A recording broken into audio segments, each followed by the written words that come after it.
بالبداية ألف مبروك لعشاق برشلونة. بقى الشغلة وحدة، محيرتنا أنا ومحيرتكم أنتم. طبعا شباب، برشلونة مو مثل قبل اللي نشوفها. برشلونة ويا الخصم القوي الجلد جلد، ويا الخصم الضعيف ما نشوف برشلونة، ولا نشوف أداء برشلونة، ولا نشوف لعب برشلونة. زين، المشكلة وين؟ المشكلة عند تشافي، عند لواعيب برشلونة، عند إدارة برشلونة. ما نعرف وين المشكلة والخلل وين. واخذوها من عندي مشجعين برشلونة، بعد ليفا ما يفيد. برشلونة استحقت مهاجم صريح، استحقت راس حربة صحيح. يا أخي ليفا ما شفناه بالمباراة، ليفا ضايع من المباراة، منتهي ليفا.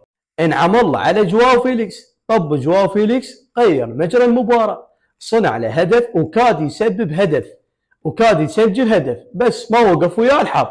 وهسه نهاية الفيديو بقى انت يمك البرشلوني، انطينا رايك بالتعليقات، شنو هالاداء، شنو هذا اللعب.